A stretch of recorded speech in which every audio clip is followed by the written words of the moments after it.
I won't name names, but like some very prominent Zionists had me on, like speakingly, and the like after I came out. And they would say, listen, I disagree with you on Palestine, but I'm furious they tried to take away your freedom of speech. D38, while I'm looking up to see which way D38 is, a man walks up it's very funny because not often you remember your gates. Yeah, I guess this one will stay with you. The gate. I was like, D38, where is the gate for Tampa, Florida? She did this. If you want the doctor to come, drop on the floor right now. I said, what? She said, the doctor's here, but they won't come unless you drop on the floor right now. Anas, I'm ready when you are. Hi, good day, and welcome to another episode of Unapologetic. I'm your host, Ashfaq Kareem, and I'm joined today by freshly released Sami Hamdi. Sami, welcome to the show. Thanks for having me. Appreciate it. I say freshly released. You spent 18 days in ICE custody, and you recently got back to the UK, I think, like 3 days ago. Probably 3.5 days since. I mean, if we put this out today. Honestly, I've known about you. You've been a news commentator for a few years. I was surprised to some extent when you were picked up, but also not, because ICE is all over the place these days. But I've intentionally kind of stayed away from the story. Not entirely, obviously I know details, but I don't know the exact details that you probably already told me on purpose, because I was suspecting that this interview would occur. And I'm glad that I didn't think it would be 18 days. I thought it would be 4 days or 5 days. And when it started becoming 10 days, it was like, what the hell? But anyway, let's start with you. What happened? I think that one of the things that is worth noting is that the context in which I was detained. I think that everybody is well aware that the extreme Israeli lobby in the US has been trying to target Palestinian voices for quite some time and trying to prevent people from talking because of the phenomenon of the American public opinion changing. There's a sort of hysteria.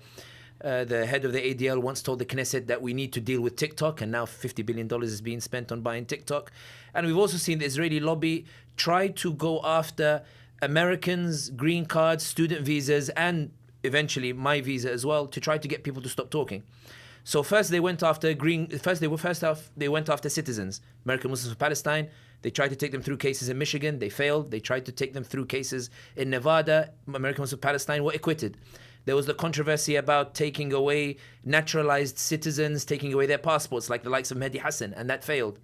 Then they thought, let's go after green card holders, Mahmoud Khalil and these others, and they failed. The judge said he's entitled and he should be released.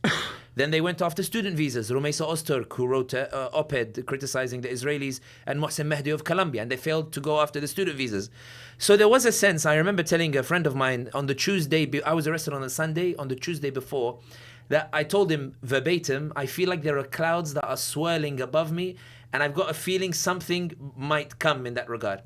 One of the reasons I said that was that 2 weeks prior to my arrest, there is an online profile right-winger called Dinesh D'Souza.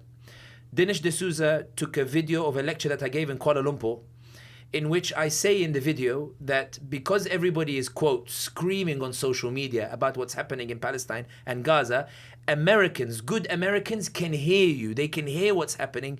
You're bypassing the mainstream media, and Americans are listening to what you say, and they're changing their minds on Israel and the like. So keep shouting. You're seeing Tucker Carlson's, the Candace Owens, even in areas where you never thought possible, like Marjorie Taylor Greene. All these hearts are flipping. You should raise your voices and keep talking about Palestine.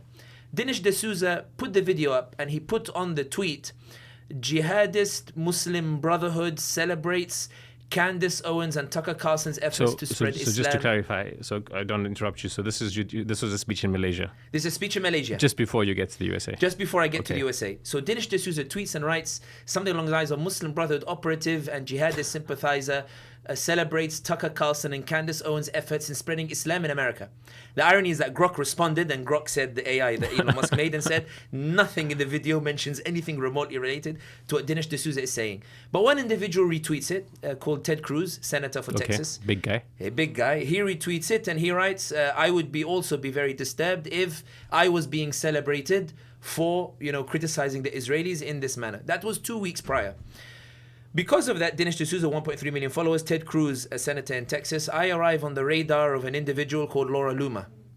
Laura Loomer the following week tweets on the Monday that there is somebody from the UK who is going around America giving lectures Quote, we need to get rid of his visa. During these tours in America, I had spoken in Stanford, I'd spoken in Berkeley, I'd spoken in CUNY in New York. So this is how many weeks after the Dinesh D'Souza This tweet? is 1 week after the Dinesh D'Souza tweet. And you've been in the US now for like 4 or 5 days? I'd been in the US at that time, it'd been about a week. So I'd been in the US beginning September, I'd gone to Canada and then come back to the US. But I was in and out of the US. My visa was a 10-year visa.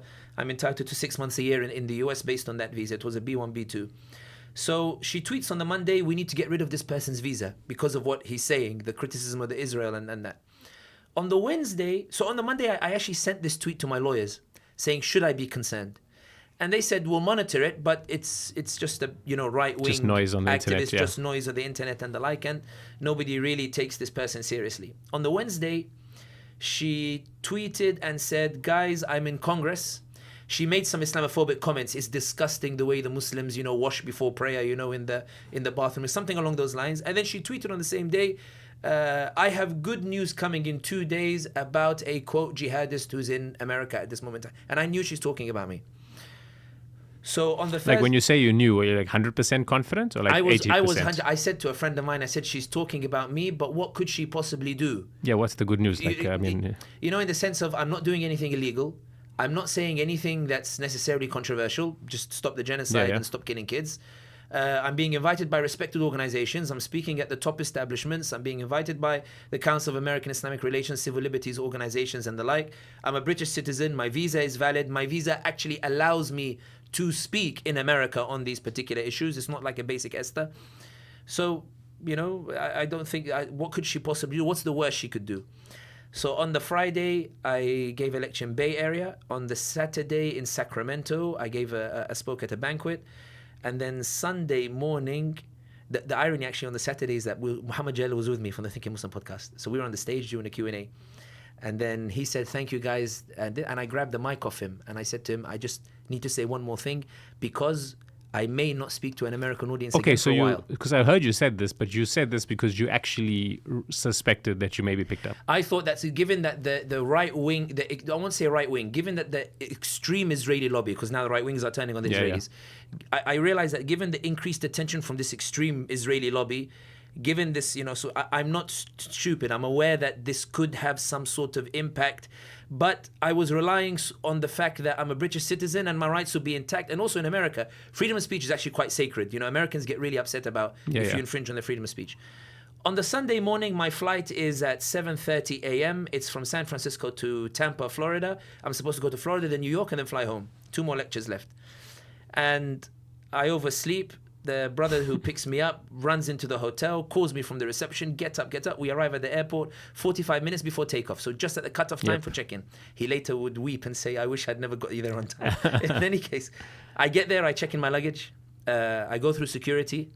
I'm dressed casually, not casually, Malaysian batik is not casual. But anyway, I go through security and I look up to see where the gate is, D38, D38. While I'm looking up to see which way D38 is, a man walks up it's very funny because not often you remember your gates. Yeah, I guess this one will stay with you. The gate. I was like, D38, where is the gate for Tampa, Florida? And then a man walks up to me and says to me, excuse me, are you Sami Hamdi?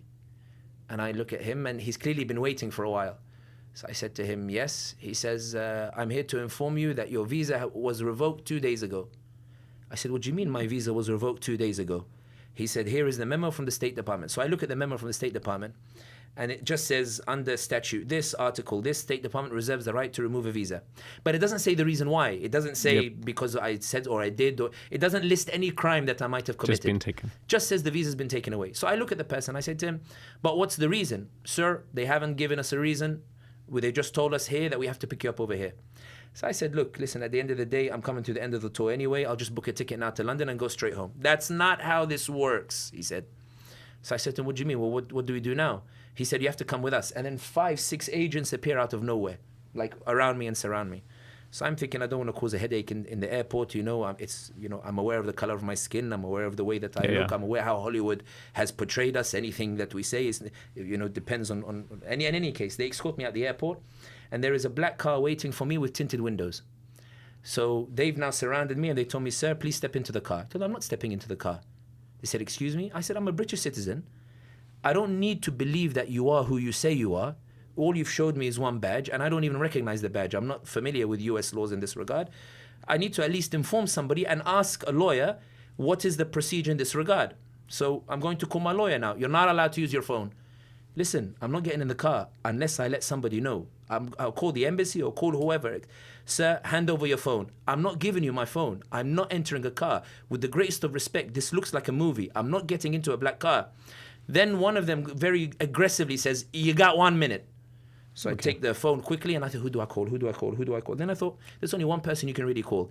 Hussam Ailoush from CARE, from the Council of American Islamic Relations, the Civil Liberties Organization, phenomenal organization. I messaged Hussam. So you just texted him. So you haven't yet texted anyone at this point? I haven't texted anybody at this point. So I've opened WhatsApp and I've gone, okay, let me message Hussam quickly. Hussam. I'm in SFO, I've just been detained. To his credit, he replied to me in 10 seconds. He told me, comply with what they say to you and we're on it. Just find out where you're going. Where am I going? We don't know, sir. What do you mean you don't know? We don't know. Okay, fine. Then I thought, let me call my family just to reassure them. Okay, I said, I just got one more phone call to make. I'm going to call. I messaged Hussam. They said, I'm going to call my family. As soon as I said this, the lady from behind me pushes me against the car and says, all right, that's enough. You're under arrest. And she cuffs me so tight on my hands. And then they throw me into the car. And then they just drive off for half an hour to an ICE processing center. I get in, they put me into a cell, and they leave me there for about 2-3 hours, and then they come in the door. So you were alone in the cell? Alone in the cell. It's about the size of the studio? One of them actually said, the cell is slightly larger than the studio. This studio is what, maybe like 3.5, 4 meters by about 4 meters. It's almost a square. Yeah, maybe it's like 4 by 4.5. 4 by 4.5. So the cell's slightly larger than that.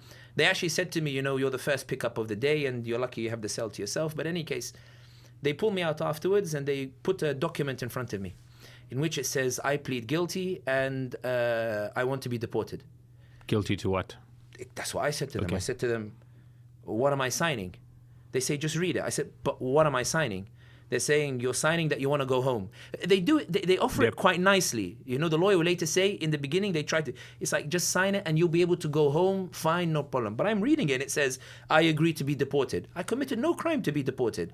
It says, I plead guilty to, I didn't commit any crime to be guilty. So I said, I'm not signing it until I have my lawyer. Let me call my lawyer. You'll get your phone call eventually.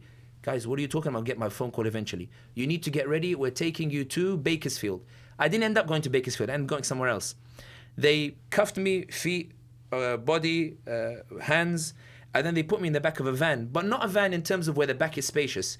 It's about 80 centimeters, maybe about 1 meter long, 80 centimeters, by about 4 meters. So you're sitting like this, for a 2.5 hours. And you're cuffed with like zip ties or chains? You're cuffed with handcuffs. Okay. It's tied to a chain. The chain goes around your body, and then you're basically in shackles, and your feet is... And they've done it quite tight. You realize that it's a very, they outsource. So G4S do the transportation and Geo look after the facility. It's an incredible money-making scheme. But in any case, so we drive 2.5 hours, and I can only see through a small window, which has, like rails on it, like guardrails on it. So I'm trying to remember the geography of California. Where could we be headed? But I can't make out the signs because I can't see through the window. 2.5 hours, and the guy is just... 2.5 hours, you're driving for... 2.5 hours, no idea where I'm going. Then we get to a car park. They pull me out of the van in the car park, and then they put me into a black car, and it's just me and an ICE officer. But in the back, it's like almost like a prison, very tight kind of, and you're sitting there, there's barely enough room. They wrap a seatbelt over you, and another 2.5 hours you drive in that car. So at this stage, you only have your clothes on you, your belongings are where? My belongings have been taken away from me. And you don't know where that is? I have no idea where my belongings are or the like. I'm there. Where am I going? Nobody's answering. Nobody's telling me where I'm going. Can I tell somebody? No. And they're quite aggressive about it. Then we get to the facility. And then when we get there, I asked the lady, how long will I be here? And she says, at least 2 weeks. So what do you mean at least 2 weeks? I'm a British citizen. And she goes, I can't help you. You're going to be here 2 weeks until the judge decides what he's going to do with you. I enter the facility. So when you enter, so you go through so the cars go through one big door, they get searched, another big door, then another big door. It's like it's very heavily securitized. I'm thinking, what's going on here? Is this a prison cell or what is it? You go in, they put you in a cell that's smaller than this studio, definitely maybe about 2 meters by about 3 meters, and then you wait there. And then they bring you out into a corridor. In front of me were 2 Indians and a Latino guy. So each one is getting checked in. These are the people that they've probably picked up in different areas. I mentioned this part because an exchange took place that really set the tone. The Latino guy is being checked in before us. So I think And he he's was, like a young person about your age. maybe. Thank you for saying I'm young, but I'm joking. No, I meant young No, or no, your age. That's very good. No, I'll take that. Yeah. In any case, so he looks about maybe 43, 42. He looks older. He could be younger, but if my first impression is that he's about 41, 42. Big man. So he goes, and then the lady says to him, "So where are you from?" To put the details down. And as a joke, he says, "Afghanistan." And the lady says, "Oh, your people want to kill my people." Oh my God. And I was like, the Indians are looking at each other like, what? And then I thought she's joking. So I look around to see her facial expression. And the Latino guy is now panicking. He goes, "No, me no kill no one." And then she says, "No, your people want to kill Americans. You want to kill all of us." And he said, "I don't want to kill anyone." I said, "Excuse me, that's just categorically wrong. No one wants to kill Americans. Like, what's wrong with you? Like, not the Afghans or anybody else." Like, and she says, "No, that area." She thought maybe she blundered on the country. She said, "No, we know that area. They want to kill all of us Americans." That set the tone for a lot of the way that the guards treated a lot of the inmates. When I went to check in, she went off on her break. Do you get the sense that they actually believe this, or do you just think they kind of, gaming you or provocateering you? Overall, I found guards could have been divided into two. There were guards who were looking for fights with the inmates every single day. Okay, so they're being even provocateurs. And there were guards, overwhelmingly Latinos, who had deep sympathy in their eyes for the inmates, like deep sympathies, who would go out of their way to try to make things easier for the inmates. And I was on the receiving end of a lot of kindness from those particular guards, but there were some guards who unnecessarily wanted to make your life quite difficult. Okay, so was she being a provocateur, or does she actually just believe that nonsense? In the beginning, I thought it was that she's just being provocative. But having spoken to the guards afterwards, because after all the media attention came, and I'm grateful to Middle East Eye because I know it was one of the news outlets that covered, my plight. When the media attention came, a lot of the guards wanted to come and privately tell their stories. A lot of the inmates, a lot of the guards, let me tell you, what it's really like here, or that kind of thing as well. And you found that I asked one of the guards. I was taken to see a doctor for a checkup after initially when I fell ill. They were really like panicking, so they gave me a check-in appointment 3-4 days after I had fallen ill, just to be like, is he okay? So a guard took me to the doctors. So the guard is sitting next to me. And he's like, "Oh, you're the famous guy. You're the San Francisco airport guy. Oh my God, I'm reading all about you." And I was like, "Oh, okay, cool." And I said, and he said, "How are you finding it here?" It was a very polite question. Yes. And I said to him, "It depends on the guard." And he puts his head down. He goes, "Yeah, it really does." I said, "Nah, some of you guys are nice," and he goes, "But a lot of them aren't." And you could tell he's one of those who deeply sympathize with inmates. Yeah, and he's like, he goes, "I could tell you stories about things that have happened here, and it's really like unfortunate, And I said, "But I don't understand." And I told him about the incident when we checked in, and he said to me, he's answering your question. He said, "Unfortunately, a lot of people have taken their impressions of foreigners from media, perhaps that they shouldn't have taken their impressions from in that regard." Okay. And you felt it, as you were going Yeah. in that regard. I remember towards the end, some of them, the ones who were particularly a bit aggressive, they were like, "Hey, don't write too bad about us, right? You're gonna." So when you enter, they take you to this hall. So after they take you out the cell, they take you to this hall. So I mean, but let's circle back to the Afghan, the guy who's not from Afghan, the Hispanic, I think you said, but he said he's Poor from guy Afghanistan. was panicking, saying, "No, me Mexican, no, Yeah. Afghanistan, no." Right. Okay. So you are processed. The Indian guys are processed. You are processed, and then you go to this hall. And then you go to this hall. When you enter the hall, there's 4 A units and there's 4 B units. When they processed you, there was no like. When they processed me, the guy at the end, Americans are traditionally quite friendly when they meet with you. There's none of the coldness that sometimes you might feel amongst Londoners, or the kind of thing. Like, it's very like, "Hey, how's your day going?" And you're like, "How do you think it's going?" Like kind of, "Yeah, I know, whatever." So yeah, and your phone is gonna be started over here, and your laptop is gonna be here, and everything is gonna be here, and I need you to get dressed in these clothes. Very chirpy. I'm just getting on with my job. But now these are the geo staff now, by the way. So the ICE have dropped me off, and this is the geo staff. So Geo is the company that runs the facilities. Okay. So it's all privatized. Okay. Geo run, which was deeply problematic, because every time you asked the Geo staff member, he had no idea. Like, "Get ready to go to Fresno," which is the ICE office. Why am I going? "Sorry, man, I just don't work know." for Geo, yeah. G4S. Where are we going? I've just been given a coordinate. Yeah. No, everybody is. I don't know. But by this time, by the way, when I'm being processed, I haven't called my lawyer yet. My lawyers have no idea where I am. My lawyers don't even have my alien number so that they could look online to see where I am. My family have no idea where I am. I remember when I was in the black car being transported, may God bless Samsung, apparently you cannot turn off your phone unless you put your code in. So they were trying to turn off my phone, and they were like, how can I, put your code in? I said, my hands are cuffed behind my back and swollen. How am I going to put the code in? And then the guy went, he takes the phone. Do you ever have to use your phone for a sec? Yeah. Just to show, he does this. He goes, okay, tell me left or right. And I looked at him like, what are you talking about, left or right? Eventually he gave up. But I saw my wife, Sumaya, call, and he just declined the call straight away, just like that. Anyway, so at this point, 7-8 hours in, nobody knows where I am. And Laura Luma, by the way, has tweeted the second after I've been arrested on Twitter to say, guys, I got him. Yep. I got him, and I got his visa revoked. This is a month for celebration, and he's soon going to be deported. So you can imagine my family. They haven't heard it from Hussam Ailouche from CARE. They haven't heard it from me. They've heard it on Twitter, online, where suddenly my wife was telling me, she goes, I didn't find out from Hussam.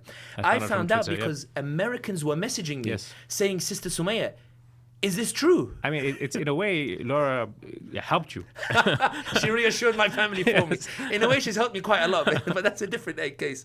In any case, so I'm there, so I haven't called my family. I'm constantly saying, can I call my lawyer? Can I call my lawyer? You'll get your call. You'll get your call. So they take us into this hall. I was in B3. They take us into this hall, and you can tell that they're over capacity. It's crowded. There's more than maybe 95 inmates there. There's not enough pillows to go around. There's not enough blankets to go around. You can see that, it's a bit untidy and the like.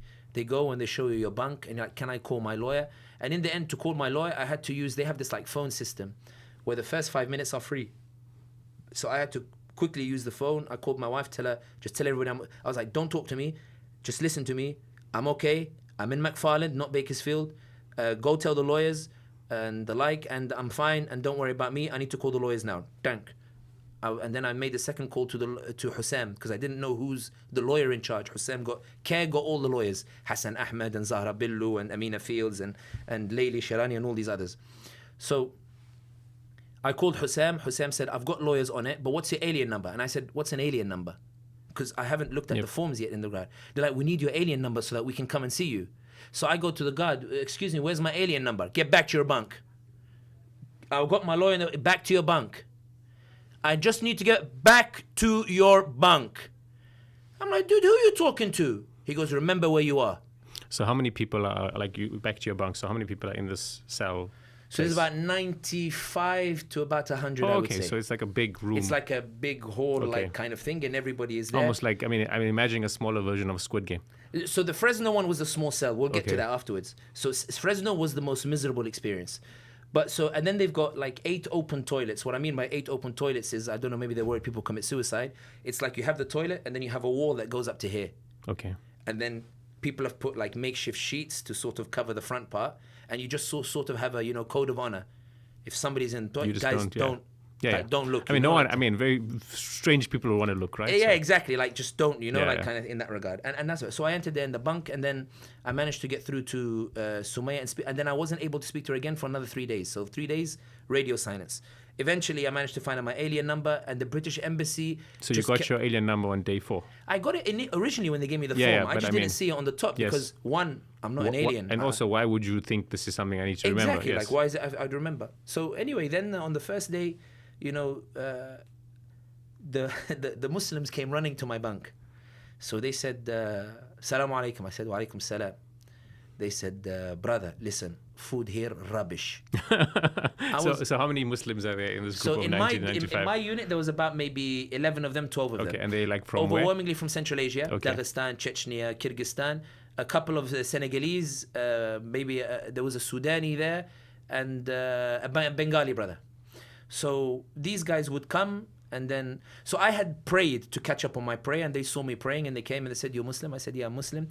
And they said, okay. They went back to their bunks. And so the system is that the facility gives you food, but they give you the option of a commissary, which is that you have money that your relatives put in from the outside, and you're able to order from a limited menu, tuna, sardines. It's not like luxury goods by any stretch of imagination, but it's certainly a level up from what they were providing in the facility, which was, sweet corn with black spots on it, like beans that looked like they were 2 days, meat that smelled funny or that kind of thing. In any case, so they came and said, brother, food here rubbish. They opened my tray, they said, and they put like a couple of tuna cans in, they put like a couple of bread pieces in and whatever.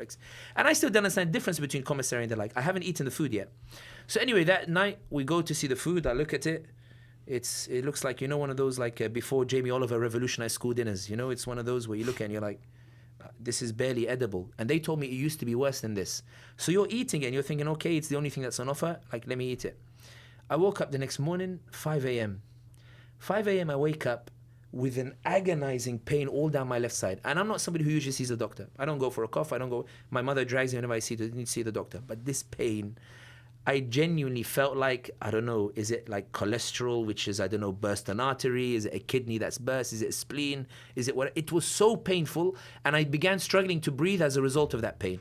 I'm turning over. Can I find an easier position? I walk around. I jump. Maybe it's trapped gas. No, it's not trapped gas. Maybe I need to vomit something out. I vomit a couple of things out, but nothing is coming out. Then I go to the guard. Excuse me, I'm in real agony and real pain. Please, can you let the medical team know? All right. And then I'm looking at her. Can you let them know? They'll come when they come.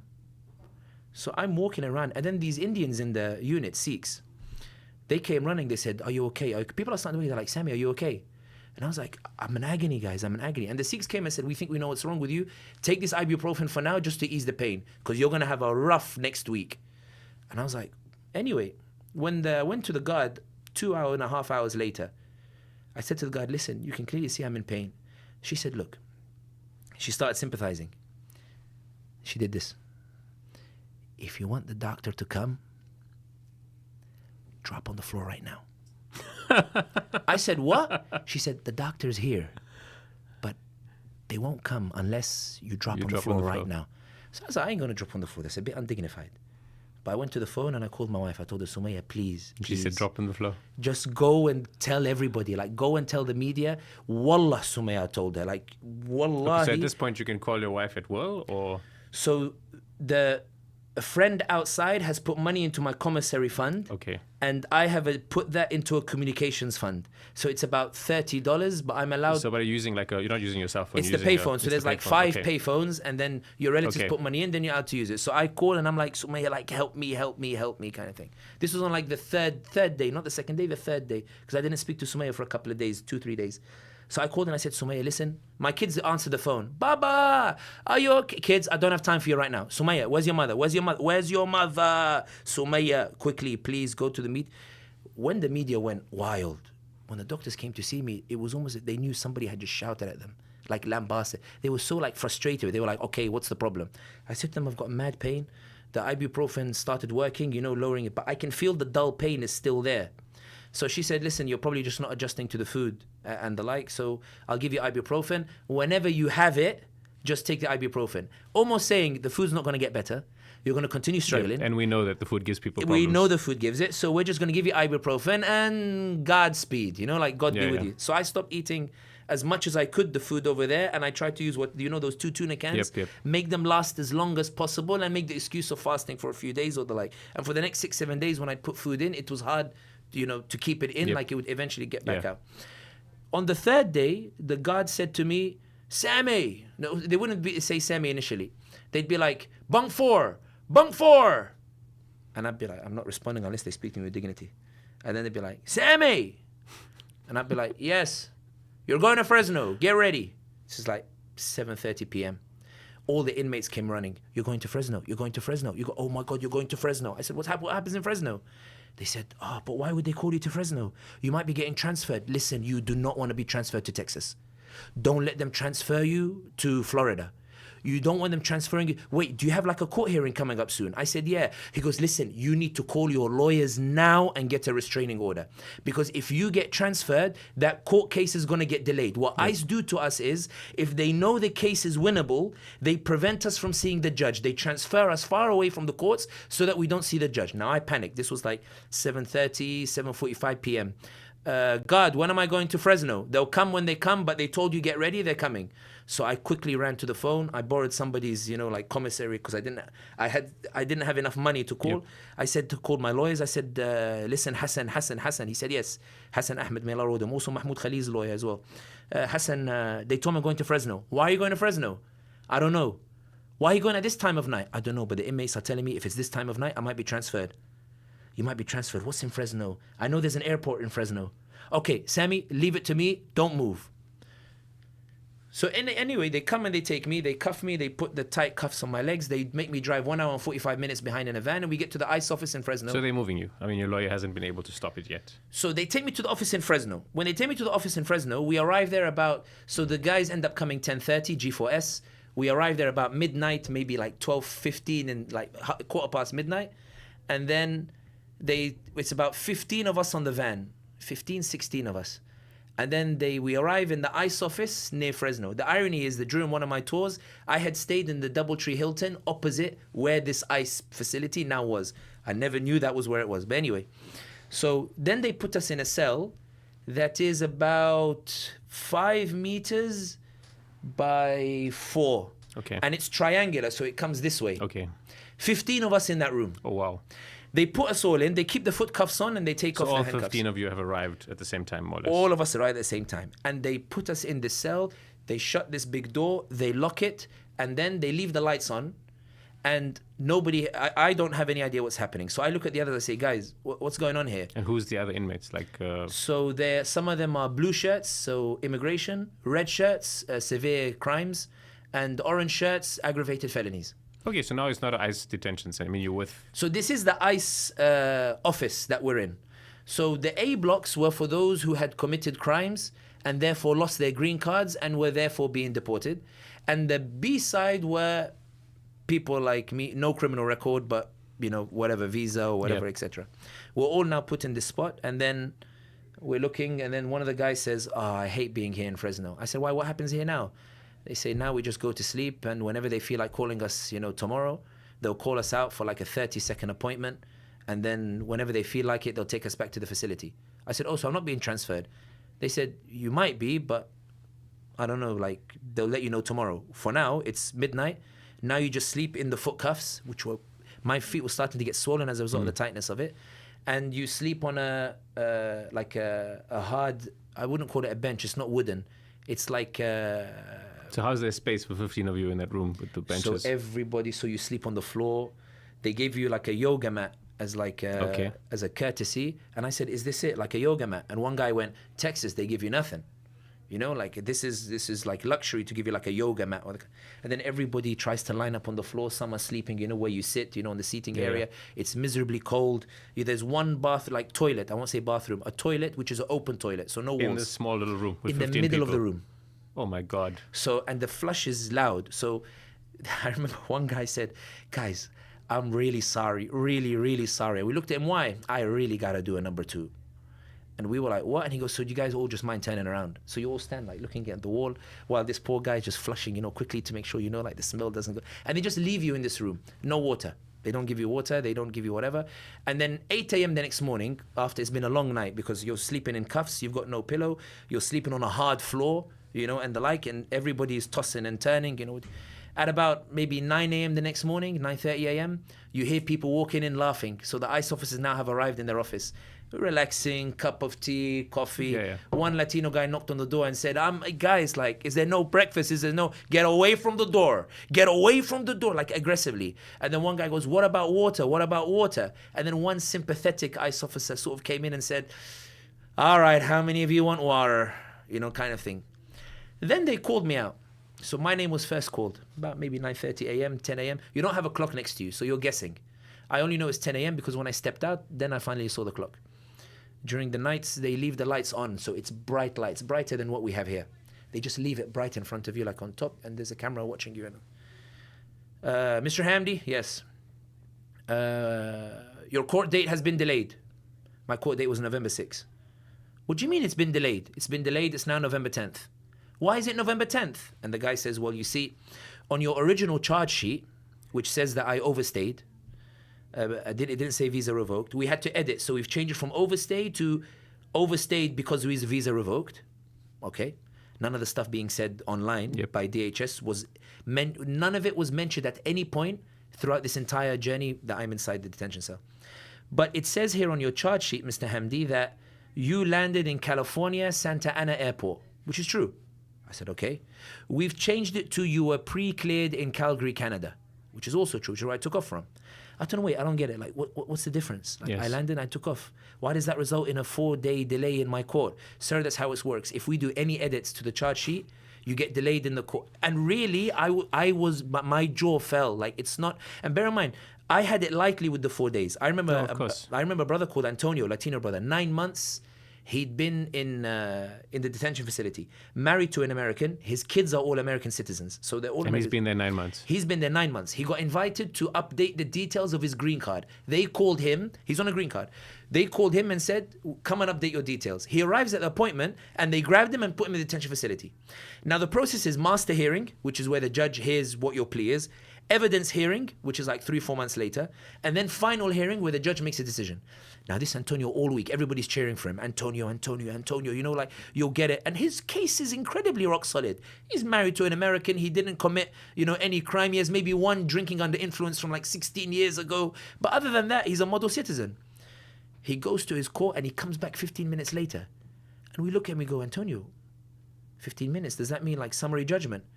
And he said, no, man, like it's judge and the opposition lawyer, the government lawyer, said they didn't have time to read all the evidence. So judge went, okay, let's reconvene 29th of January.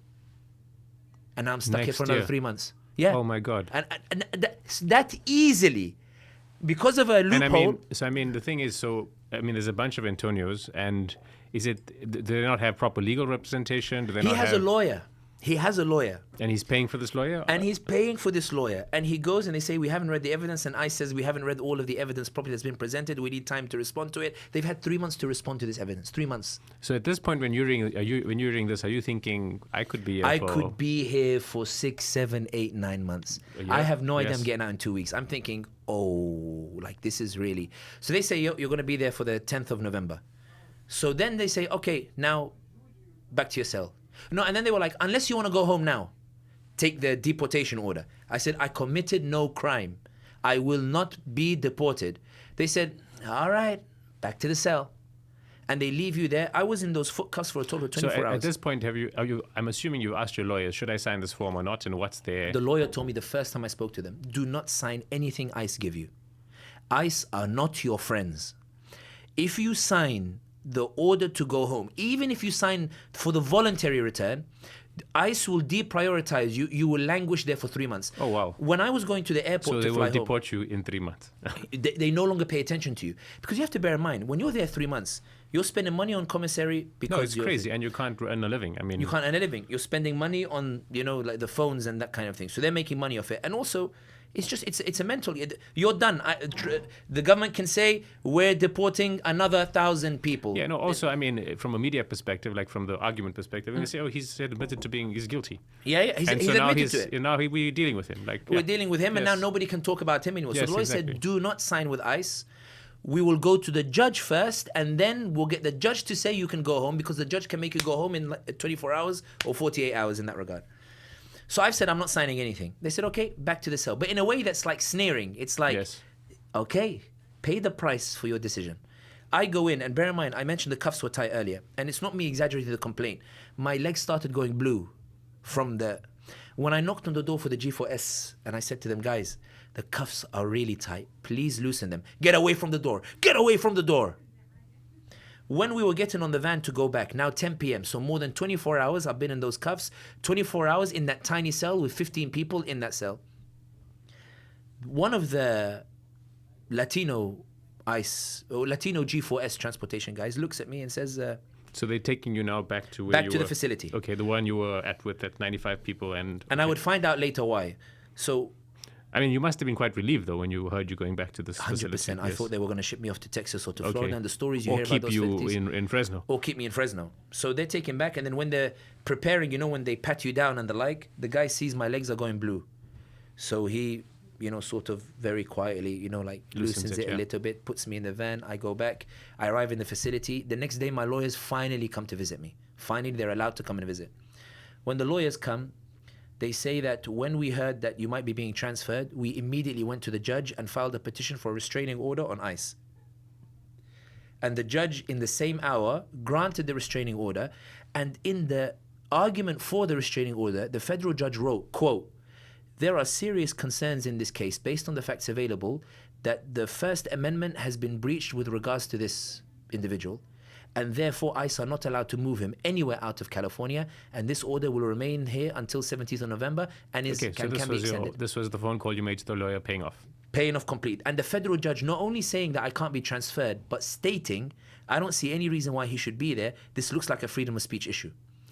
Because of what the judge says there, and then of course the media start going off, a British journalist been detained, British journalists have been detained, and the like.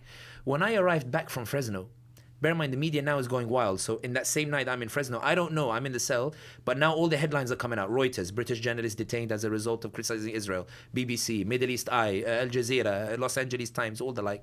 When I come back, the warden looks at me, but a bit, like, "Sami Hamdi." And I said, "Yes." The famous one.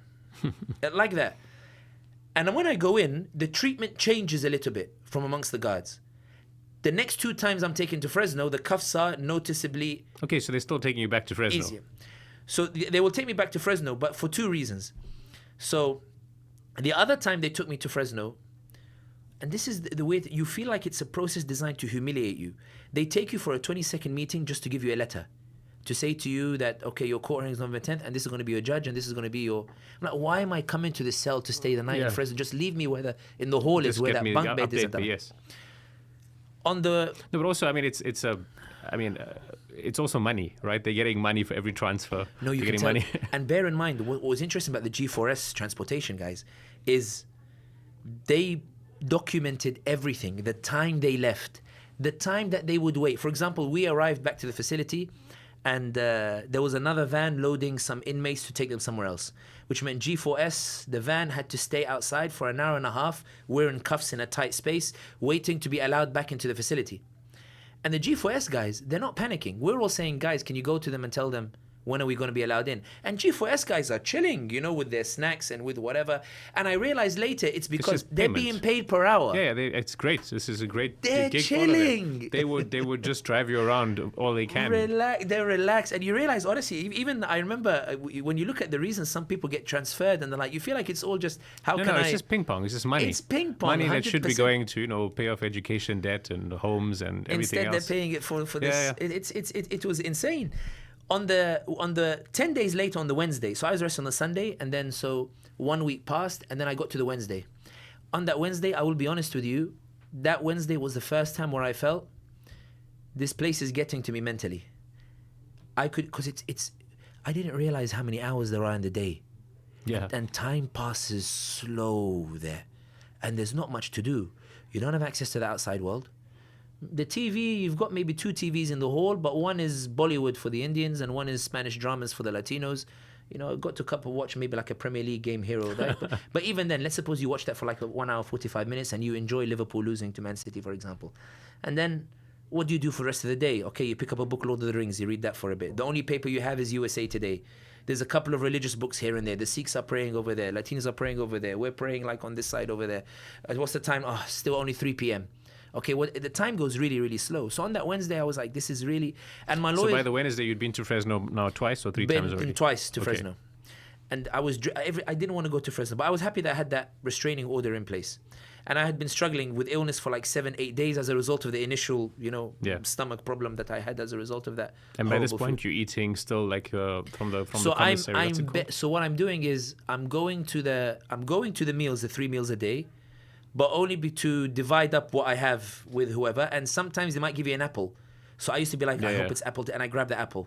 If they're going to give orange, I'm like, let me grab the orange. I'll be honest with you, I have never eaten an orange. When you take the slice and you suck each one, it's a luxury. It's a luxury. And then you take the skin, you put it in water so that it tastes like an orange. Really, it got that bad. Like it was really bad in that regard. And during those 8 days, 9 days, time goes slow and you're not sure what's happening. And the lawyers started telling me what DHS was saying publicly, and all the outrage that was going on. I was very encouraged by people mobilizing in my favor, but there was sort of what's going to happen in this regard. I was encouraged when the first judge said freedom of speech, And then the Wednesday, I was sitting there, and then, you know, I just said, I'll just lighten the mood a little bit. That Wednesday night, I'm a man who believes in God, and I believe that God exists, and I believe in the Prophet Muhammad, peace be upon him.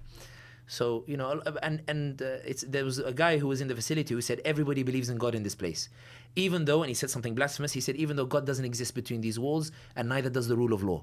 This was a guard saying this? Was the inmates, okay. like saying between us. Anyway, so that night, I saw the strangest dream. I saw a dream that there is a famous like preacher called the Sheikh Omar Suleiman. It was a very good friend of mine. So I saw that me and him are sitting in a mosque. His mosque is in Dallas, Texas. So, and outside, we're looking out the window. It's just me and him inside. And I see like, you know, those riot gear police outside. And one by one, they keep trying to come in. But every time they try to come in, one of these like Muslim worshippers sort of steps in front, as if they haven't even noticed them. They've just come out making ablution, preparing for prayer, and they walk in. Then the angels cry to come again, another group, until the mosque is full. When the mosque is full, I'm sitting down. I'm still worried in the dream. And then Omar Suleiman stands up and says, they're outside for Sami, but we're not going to let him take him. The reason why I mention this is because the next day, when I called my lawyers to give them an update on, you know, my welfare and the like, the lawyer said to me, Sami, you missed, you know, like a roller coaster yesterday. I said, what happened yesterday?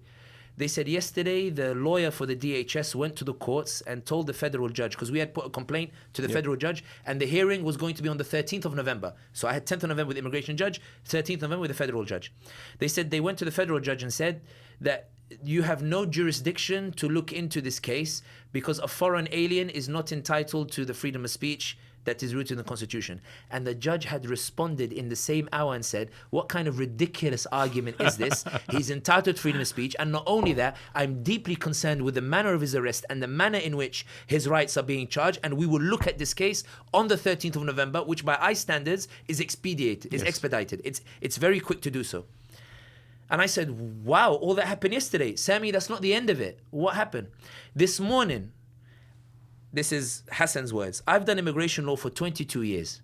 And this has never happened to me, whereby a lawyer on the part of DHS miscalls me, sends me a text message, and sends me an email offering a deal to let my client just go home. Yep. They had come and they said, listen, the DHS had appointed a specific lawyer for my case.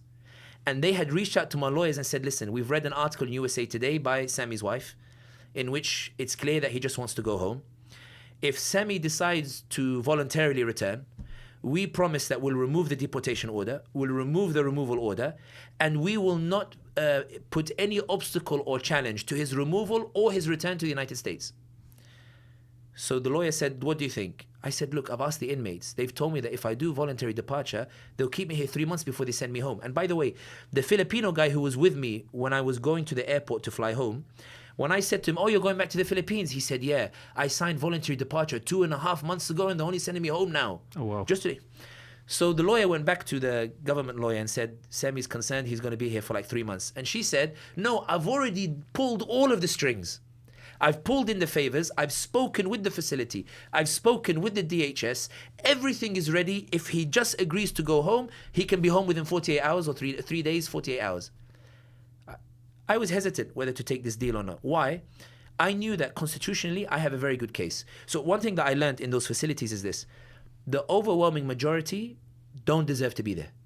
And the overwhelming majority have very strong cases. ISIS tactic is to prevent them from appearing in front of the courts. So what it is in those facilities is it's a battle of wills. Are you willing to stay there 1.5 years and be vindicated and be patient? Or will you break before that 1.5 years and surrender and go home? And many of them surrender, by the way. I remember there was an Uzbek guy, he's 75 years old or 70 years old. He was a university lecturer in Tashkent, applied for asylum when he came to the United States. He came on a valid visa. As soon as he told them in the border he wants asylum, they grabbed him and they put him in the ICE facility. And he stood his ground. Until 11 or 12 months in, he was just, what they did to him was, and this is quite brutal, he'd been in California fighting his case. Insistent, I'm going to win. So ICE very cruelly said, we're going to break him. They transferred him to Texas. I don't know what happened to him in Texas. The inmates were saying he was very adamant about his case. But when he came back to California from Texas, he was a different man. Please just send me home. please, I don't want to be in America. Please just, it was so heartbreaking watching him. Every night he wouldn't sleep. I don't know what they did to him in Texas. I don't know what happened in that facility. Liqa Kurdiya is somebody else who's in Texas. The case that you hear of what they're doing to her there, even though a judge has twice said that she's supposed to be released from the facility, that she's entitled to stay in America, I still keep her in that facility and she's having a torrid time there. All her rights being violated. Whatever happened in Texas, he came back, he said, I just want to go home. I was pacing when they offered me the deal, in which I said, okay, I can win constitutionally on these federal cases, but ultimately the end result is the same. I have the freedom to go, and I need to go home. November 2nd, I'm supposed to be home, and the like. Should I fight it, or should I? And they're clearly, adamant that I should take the deal. I'm pacing and pacing and pacing around. So your lawyers believe you should take the deal? The lawyers are saying, we leave the choice to you. The lawyers said, this is a golden opportunity for us because we believe we can win it. But you might be here 1 year, 2 years. Oh, wow. And we don't know if that's a good use of your time, because what Laura Loomer is after, she wants to take your voice away, because clearly some people are listening, and these others. And also she wants to use you as an example to strike fear in everybody else. So we are deciding, we are weighing two things. Do we stay the 1.5 years, 2 years, in which you'll eventually win, and we could potentially establish a precedent that the State Department cannot revoke a visa on First Amendment grounds? And do we risk through that process the community being shaken with fear in that somebody as high profile can be treated in this way? Or do we get you out quickly, take the victory that the government are saying, whatever they're saying publicly, they're not saying privately, which means clearly they have no evidence whatsoever. It is a victory if you go home, and you have your voice back, and you can continue denouncing the genocide and the like and whatnot. So I was hesitant. Both work for me. Both are advantage. And I don't mind staying there 1.5 years. Even my family were like, if you want to fight it, you can fight it. But we really want you to come home. My mother was crying every day. We really want you to come home.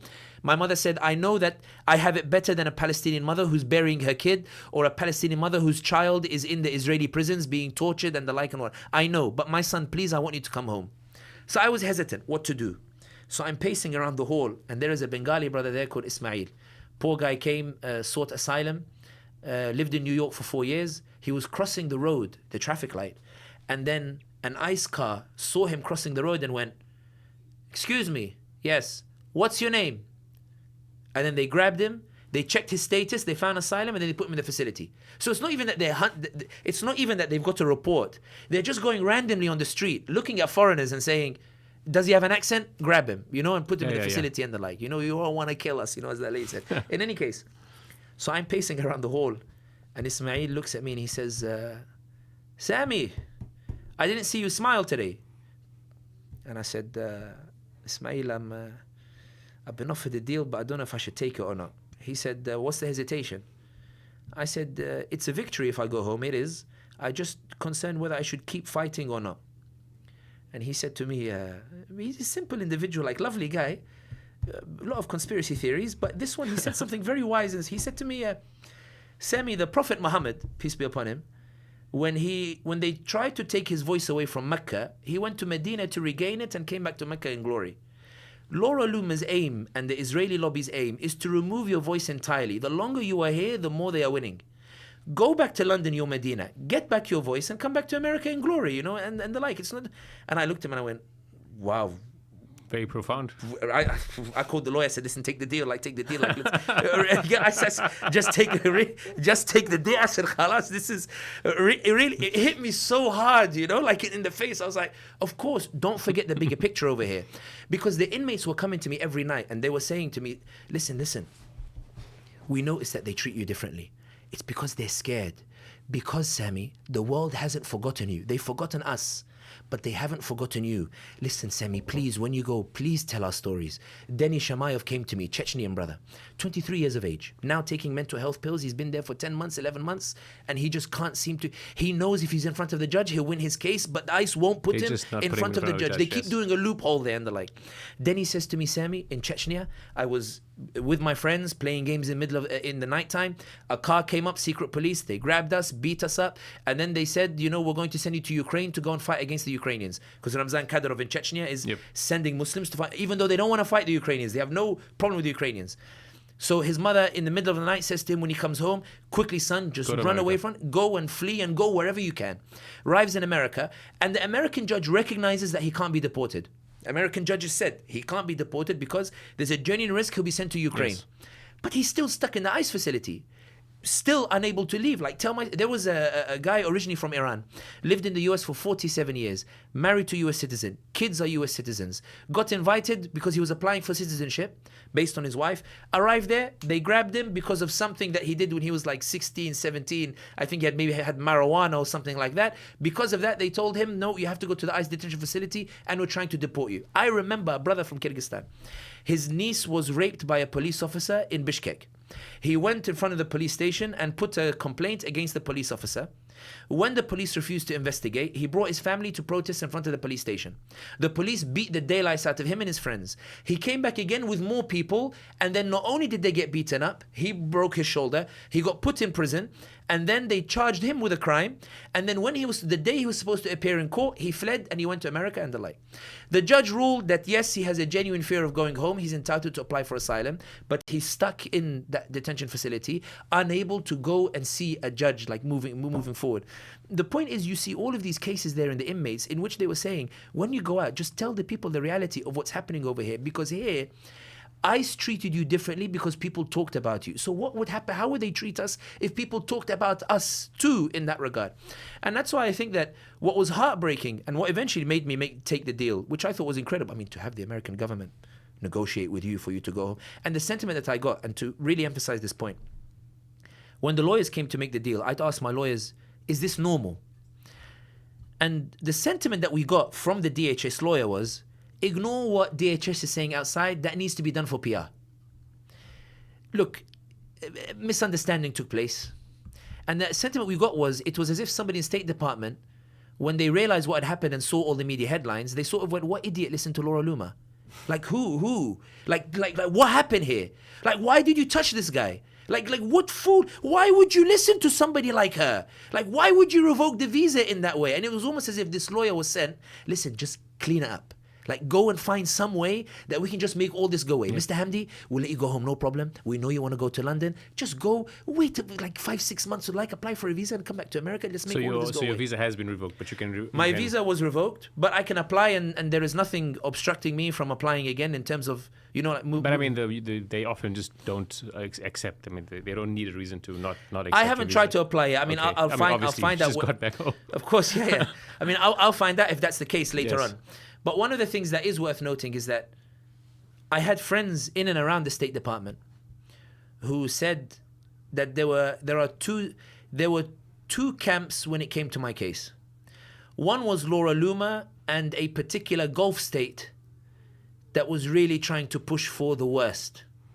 And the other side, which was, when all is said and done, we're America first, not Israel first. We still believe in freedom of speech. Yep. And I don't exaggerate when I say... So there's MAGA against the UAE. And really, really. Like you have the MAGA guys versus the Israel. And I can't stress this enough because, I've been in America for quite some time. This rift between America first and Israel first is very real.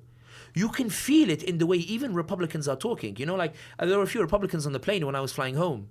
And... one of them said to me, we saw guards, they brought you onto the plane. Thank God without cuffs. Like when I told the lawyer, I said, I'll go home, but no cuffs. And they said, no cuffs. Like when you're in the airport, there'll be no cuffs and you can, what. So they said, why did the guards bring you on? So when I told them the story, they were like, it's all, one of them said to me, it's all Biden's fault. I said, what do you mean it's Biden's fault? He wouldn't let go, if the Democrats had put up a better candidate. I said, oh, you guys are Democrats. They said, no, we're Republicans. But we're worried about the trajectory in which our country is taking because we can't understand why President Trump... That is so interesting, that sentiment. That particular sentiment is so incredible. Interesting. But their words were, we thought President Trump would be America first and we are deeply disappointed that he seems to be Israel first. We believe we need to focus on our own issues and we can't believe, we reject that a country like Israel can erode our freedom of speech even if we sympathize with the Israelis in terms of what's happening. I'll be honest with you, and this is the point that I'm making, in that somebody said to me when I came back and did the press conference, I sounded more conciliatory towards the Americans. It wasn't that I sounded conciliatory. I was aware that one of the reasons that I was able to come home is because there are people in the State Department and there are people in DHS who looked at this case and went, do we really need to do all this for Israel? Yeah. Like, what's our interest in doing this over here? There are Americans genuinely who are waking up and saying, I don't like what's going on in my country. Yeah, I mean, they don't want to see the erosion of their laws locally. I mean, America is famous for messing up the laws of other countries, 100%. But they don't. They do respect rule of law in America. Not only that, I'll tell you something interesting. I won't name names, but like some very prominent Zionists had me on, like speakingly, and the like after I came out, and they would say, listen, I disagree with you on Palestine, but I'm furious they tried to take away your freedom of speech. These are Zionists in America. Zionists in America. Okay. Zionists in America. Yeah, and I'm just because it wouldn't be Zionists in No, it Israel. wouldn't be Zionists. Yeah. Zionists in America who would say to me, and bear in mind, like I'm against Zionism in all of its forms. And like these are Democrats or Republican Zionists? These are, to be honest, I don't.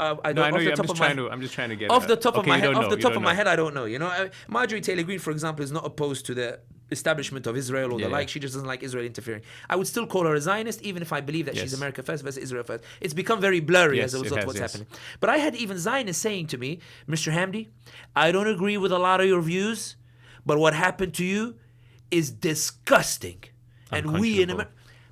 And this is the point in that I feel like the Israelis are overreached. And this is why I started when you asked me the first question, when I said that they didn't come for me first. The story is not Sami Hamdi.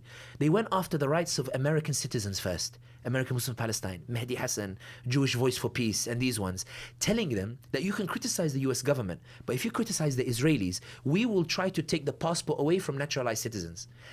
When they couldn't, they went after student visas, and then they came after B1, B2 visas. I'm last in line. I'm not actually the first in line. My case indicates is the extent to which America is not under attack from Palestinian advocacy. America is under attack, under bombardment from Tel Aviv, which is bombarding the Constitution of the United States and saying to the Americans that even if an American is going bankrupt because they can't afford medical bills, that American should celebrate the bankruptcy because the money that could save him from bankruptcy is going to the Israelis to give them free healthcare and allow them to commit genocide instead. And to pay ICE for locking up And people to pay ICE for locking up. who are saying free Palestine. I tell you a funny story about ICE. So ICE generally very aggressive, like they are. They're vicious. They're not good to the inmates. But on the way to the airport, when they were accompanying me to the airport, it was like a 2.5 hour journey. They spent most of the journey, telling me sob stories about how hard it is to put these inmates in prison. You know that a lot of them are actually criminals, and we're actually saying we have an immigration problem or whatever, etc. So I kept quiet. I was like, whatever. The cuffs were much looser by this time. They after all the headache and stuff. So then, as I was leaving the van, they said, listen, like we did, I know that you said we treated you like a criminal and stuff, but it's just for our own safety and we're actually good guys. So don't be. I said, I will tell the world everything of what you guys are like. The point is that my conclusion on ICE in particular was that they act with impunity because they get away with things that legally they can never get away with. And it's because the world is quiet about what it is that they're doing. The world is not quiet about ICE detaining people. They're quiet about how ICE uses procedural loopholes to deny people justice. I'll give you one example in this. I know there are many examples, but I want to do justice to those inmates because their stories were far more tragic than mine. I was aware of my privilege. I'm aware I'm a British citizen. I'm aware that, okay, maybe I might stay here 6 months, but more likely I'll be out quicker because of all the noise. The noise and the like. But I remember there was a guy from Kyrgyzstan. He had 3 restaurants and a hotel. New president comes in, smashes a number of businesses. His is one of those that smashed. So he flees, before he gets put in prison. He's committed no crime in Kyrgyzstan. It's just one of those countries. So 10 months, he's in the detention facility. And the judge rules after 10 months that he is to be released, his asylum is accepted, and he can stay in America. So I said to him, so why are you here in the facility with us for? And he said, because ICE haven't told the judge this, but they're desperately scrambling to find a third country to deport me to, and they are hoping that I will be deported before I get put in front of the judge again, because if I get put in front of the judge again, the judge will be furious at ICE, and ICE want to deport me quickly so that when they go to the judge and the judge says, where is the person that I ruled should be released? They say, oh, he decided to go back to a third country. There was a guy called Steph in Texas. He's lived in Texas for 18 years, married to an American. This is what I mean by it's attack on Americans. These are American citizens being deprived of their spouses and the like. So his name is Emmanuel, but we used to call him Steph. And he's very good at chess. But in any case, so Steph goes to apply to update details on his green card, and he gets taken and the like. And then he applies in the immigration court, federal court rules what happened to him was illegal and that he should be released. So I said to him, why are you here, Steph? He goes, I was born in Congo. The Congo refuses to take me. So for some reason, they're asking Ghana. No, literally. ICE is saying, I next appear in front of the court on, I can't remember what his date was. I think it was like 17th November or maybe it was like 3rd December. I can't remember the dates, I'm mixed up. But he said they're hoping that before the date of the court, somehow they'll take me to Ghana and tell the judge, he went back on his own. Yep. Like he went back voluntarily. ICE thrive. ICE can survive when people say what ICE detaining people is wrong. ICE doesn't survive if people put a spotlight on how those facilities are run and what they're actually doing in those facilities. And that's why I mean in that I appreciate that, when you're asking me these questions and saying, what happened to you, Sami, in those facilities. But like I said, I'm not the story. The story is that because of a foreign government in Tel Aviv, the rights of ordinary Americans are being eroded inside America itself. So I don't get in trouble for calling Joe Biden Genocide Joe. ICE doesn't come for me for saying that Genocide Joe introduced a humanitarian truce in Gaza to help Israel ethnically cleanse northern Gaza because the Israelis were struggling. So they did a 7-day humanitarian truce. Blinken helped Palestinians to go to the south and gave the north to Israel. ICE doesn't detain me for that. ICE doesn't detain me for saying that Biden found $14 billion in October 2023 to give to the Israelis for genocide instead of the homeless veterans on the streets of Chicago who serve their country. Biden would prefer that the veteran dies in the cold on the streets of Chicago because at least he gave money to the Zionists. ICE doesn't detain me for that. ICE detains me when I criticize Israel, when I say that it's Israel that's doing this and Israel doing that and the like. And I think that's what I mean by it's an attack on the Americans themselves. And I think that, and I said this to Wolf Blitzer when I spoke to him yesterday, he was like, but how did this happen? I told him, Wolf, I'm just as surprised as you are. I did not think that in the land of the free, the home of the brave, where freedom of speech is sacred. I mean, I just think it's hilarious that Wolf has spoke to you as a result of this. Like the blowback is just hilarious. Yeah, no, but that's right. No, and Wolf was deeply sympathetic. Wolf said to me, Wolf said to me, he went, Mr. Hamdi, I just want you to know, I can't believe they did that to your freedom of speech. Really, and people who saw the interview, they said, he really let me speak in that interview and the like. But it's funny because I said to him, Wolf, and I said it to a few others. I told him, Wolf, the reason I'm surprised, I'm surprised at Janice. I said, the reason I'm surprised is, in the land of the free, home of the brave, a constitution where freedom of speech is sacred, Laura Loomer is the arbiter of who gets to say what in America. Like, that's wild. Like, he goes, of course it's wild. Like, it's insane in that regard. When I told people on the plane, the Americans who were with me, because I was wary that they had seen guards bring me on the plane. And I'm flying Los Angeles to the UK.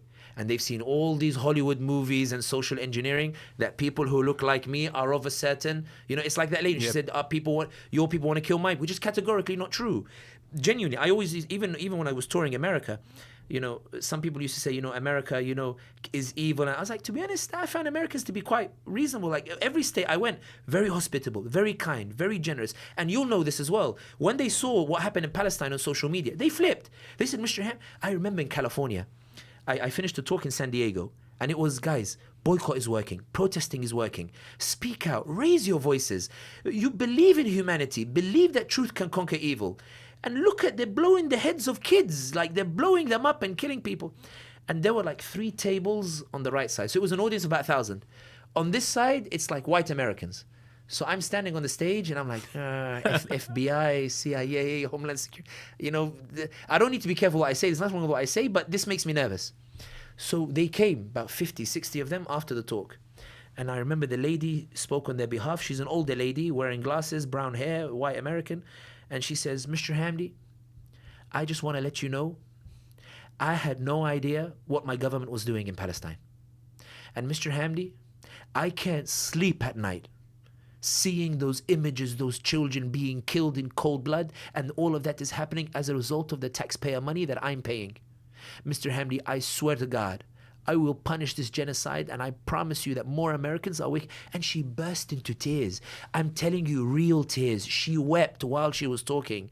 So I was like, but you know, the Democrats, Biden did the genocide and stuff. She goes, I'm going to punish Biden. And I said, but what if Trump comes? I will punish genocide and I'll fight fascism, but I will not be a society that won't have conscience. I will be a society that stands up for what's right, even if we have to struggle for it. This is what Laura Loomer was scared of. And this is why I say that what happened to me was not an example of strength.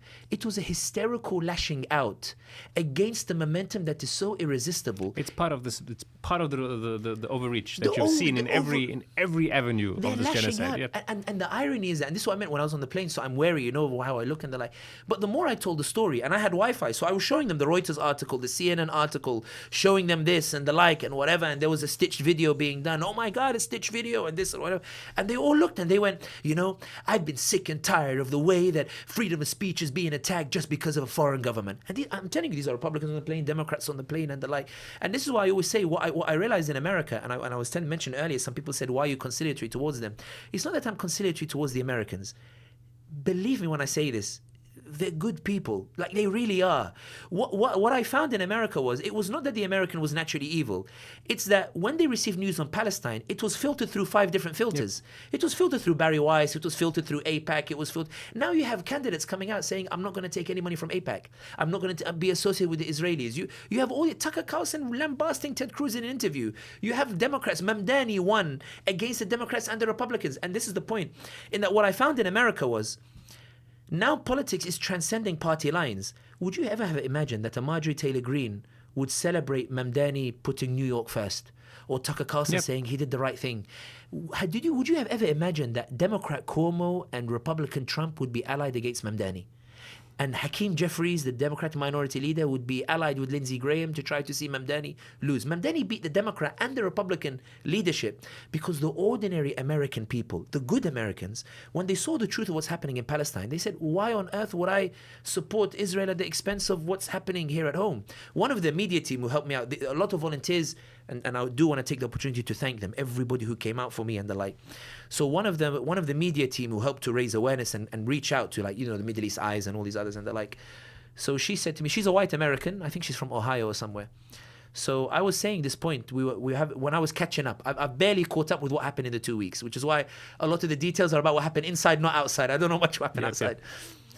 So she said to me, I made this point, I said, I don't get it how in America, you know, you can do all this for the sake of foreign government. She said to me, Sami, you know, I have a neighbor who they spend their days at the food bank to get food because they can't afford food, because, you know, they're cutting off the 40 million people SNAP benefit. And the neighbor opposite me sends their kids to me every week to propose mowing my lawn so they can make some money so that they can actually go and buy food in that regard. A lot of ordinary Americans, you saw Eric Adams when he went to Israel after losing the mayoral election, where he said, I served you. So mad. I mean, like, I was seeing that. I was like, you're very lost. The public opinion's changing. What do you want now? I want you to know that I served you, he said. Yeah. No, but it's unreal. And I think that one of the things that's happening in that regard is, and this is where I think that Laura Loomer badly miscalculated, in that, one, you can tell it was a botched operation in that they could have waited to arrest me in Florida and put me in a worse facility, but they arrested me in California instead. But second, I don't think that she realized, that, and the Israeli lobby more broadly, Ted Cruz and Dinesh D'Souza, I don't think they realized, because they're so used to impunity, I don't think they realize how angry Americans actually are with Israel. How angry Americans actually are that Donald Trump is giving all this money and Genocide Joe were giving all this money, you know, to the Israelis in that regard. And that's why I think that even the ceasefire that's taking place, this tenuous ceasefire taking place in the Israelis, the reason I think that Trump has imposed it is because Trump is looking at his base. Remember, Trump is a guy who watches the polls every single day. You know, he's not an ideological individual by any stretch of the imagination. And he's looking at his base and he's going, this was Financial Times, they reported this, by the way. This was like maybe 6-7 months ago. Donald Trump said to the Zionist donors, guys, I gotta tell you honestly, you know, my base is starting to hate you. And then the following week, Middle East Eye, I actually read this in Middle East Eye, where they said that Trump had said that Israel used to control the Congress. I'm not sure they control the Congress anymore. All of that particular shift, which is why I think that what's happening in America is not that the Israeli lobby is winning. What happened to me is proof that they're losing, in that they tried to attach all these different charges, that the DHS just came and said, listen, Mr. Hamdi, can we just make this go away? And I appreciate it. I said, listen, I'm not here to make your life difficult either, you know, like at the end of the day, you know, if that's what you need to do and I just want to go home and the door is open to come back to America, then it's all very much well and good in that regard. But I do want to, if I had to finish on this one particular point, it's The tragedy of those 2 weeks was not even just the attack on the freedom of speech. That's a more broader issue. Mahmoud Khalil and Mohsen Mahdawi and, Medea Benjamin and Nomo Finkelstein and these others. The tragedy is that there's a world that is completely forgotten in those halls of those facilities that are taking place in ICE. And I believe that if you guys, and I say you particularly, and the media and these others, if you were able to get me out in 2 weeks as a result of that concerted pressure, I think you could get those facilities shut down. I think you could end ICE. I think that pressure on what ICE actually do in those facilities, and GEO and G4S, I actually think within a year, those facilities can be shut down completely, especially in this environment where Trump is clearly receiving a backlash in the sense of how ICE are conducting themselves, the idea of the National Guard going to Chicago and the like. It's very possible that Trump can U-turn on that policy and ICE could be dismantled completely. There are people who desperately need help, and I hope that, whoever's listening has a better idea than I do in terms of how to help them. Okay, I mean, you said closing. I mean, we have a few more minutes. I mean, I'll use them unless you need to get some. No, I don't. I said close it on this topic. Yeah. Oh, okay. On this topic. No. I mean, to me, just listening to you, I think we've seen MAGA turn. We've seen Tucker Carlson and Candace Owens and even Charlie Kirk before he died said that this is an ethnic cleansing, and that's been surprising. And I mean, I still have a visa for the USA, and it's also valid for probably another 7 years, and I can visit for 6 months.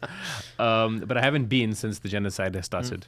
And whenever I have visited, Americans are very, very nice, very personable, and you do get the sense that it's just about what information is filtered to them. But I haven't heard like a first-hand account of just how. I mean, for example, the story of the lady who approached you in the hall, and I mean, it's just very telling that the overreach is just. It's so strange. I mean, and I think Eric Adams going to Israel is after all of this as a loser. Yeah. I tell you, we're still brothers. I served. I mean, it's been always mind-boggling to me when this started from the very beginning. When you saw, at the time, Wolf Blitzer and his companions cheering on Israel initially bombing, and now Wolf Blitzer, I'm sure his views on Israel and Palestine are still very unsavory, but sincerely defending you. Yeah. I mean, just you've kind of spoken about it already, but just what's your reflections on that? To be honest, I gave the California example, and I know some people might say, yeah, but that's a Democrat state. Of course, you might find somebody with Palestine over there. I was in Dallas, Texas, and I remember meeting some Republican campaigners in the area. So they said to me, we found ourselves in a room somehow. They wanted to sit down and talk and the like. And because during the US elections, my argument was that it's better if Biden is punished, because whatever Trump does, you'll be able to survive it. So they said, we remember that video, and they assumed that I supported Trump in that regard. But I remember, in any case, like, I wasn't going to immediately tell them no. But opposing Biden had its perks. Yeah, and opposing Biden had its perks. So they said to me, so I said to them, so they said, this is what it looks like, and we have this Muslim population here in Texas, and we have this and whatever, and we have midterm elections coming up and whatever. And I said, yeah, cool, and whatever. And they said, then, and one guy said to me, you know what I don't like about you Muslims here in Texas? I said, what? You don't talk to us. What? You don't talk to us. We had no idea that our money was going to the Israelis and that's what they were doing. I didn't even know they had free healthcare. You know how I struggle, day to day in my whatever and this. I didn't know that they control my Congress, in this kind of way. I didn't even know AIPAC could do all that stuff. I said, what, you live in a bubble? They're like, Mr. Hamdi, don't assume that everybody knows what you know. Don't assume.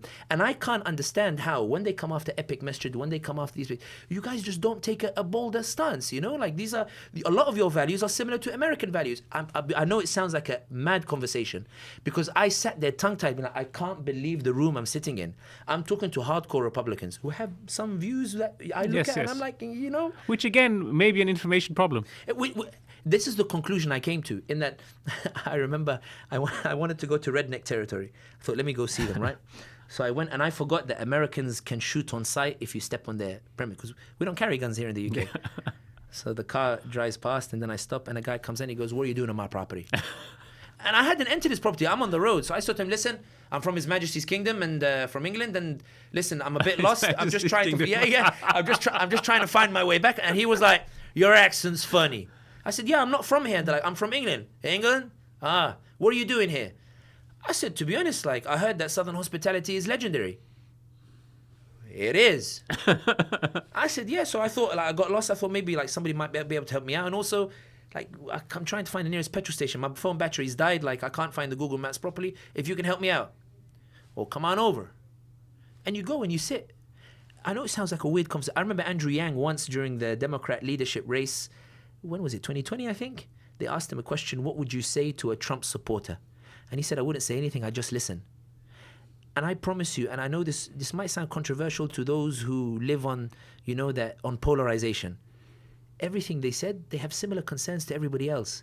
I'm worried about my kids' college education. I'm worried about healthcare. I'm worried about the future of my kids. I'm worried about, all these other things as well. And I was like, yeah, what I don't understand is though, like, for example, like 14 billion could clear the debts of so many students. Why'd you guys give it to the Israelis? Like, in October, we gave what? 14 billion to the Israelis? Yeah, here it is. Like, here's on Google. I don't take liberties with your phone, but like, here it is in Google. Well, I had no. And this is what I felt like. Now I understand why the Israelis bought TikTok. They bought TikTok because what TikTok did so well was it bypassed mainstream media. It meant that the American... I always gave this example. So I flew quite a bit in America, like most days, 6 a.m. flights or whatever. And what you notice when you fly on a plane in America is you can divide the plane into three.